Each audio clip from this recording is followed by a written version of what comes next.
ជាលើកទី1ហើយមានអារម្មណ៍ថាសប្បាយចិត្តមែនទែនដែលបានចូលរួមការងារសង្គមហើយផ្ដល់នៅទឹកស្អាតដល់សាលាក៏ដូចជាសិស្សានុសិស្សជាច្រើនក្នុងហ្នឹងក៏មានមន្ទីរពេទ្យនិងមានអីផងដែរអញ្ចឹងហើយ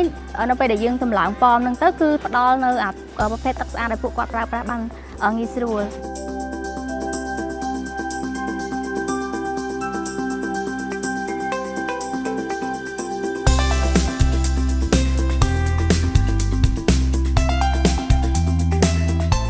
ខ្ញុំបានចូលរួមតាក់ទងជាមួយនឹង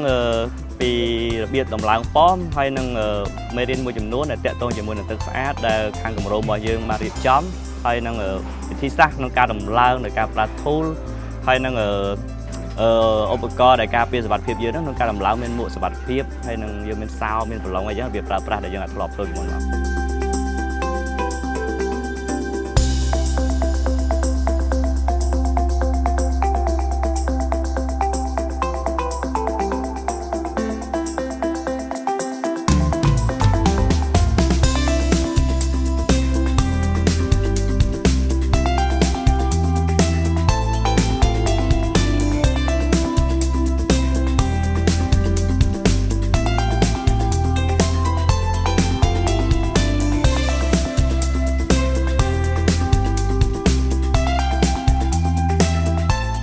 គឺគាត់អត់មានកន្លែងទឹកស្អាតសម្រាប់ញ៉ាំទេអញ្ចឹងគាត់ញ៉ាំទឹកជ្រាបព្រៃអី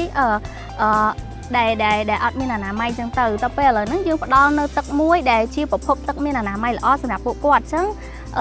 បញ្ហាសុខភាពពួកគាត់ក៏មិនសូវមានជំងឺឬក៏អីភាគច្រើនដែលតាក់ទងជាមួយនឹងទឹកដែលគាត់ញ៉ាំដែរ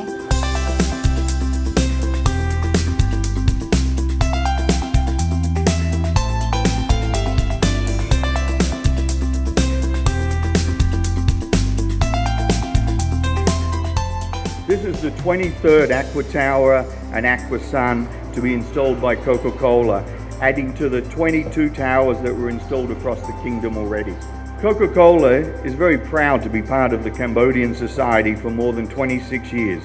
and Coca Cola is committed to helping build sustainable communities through clean water initiatives.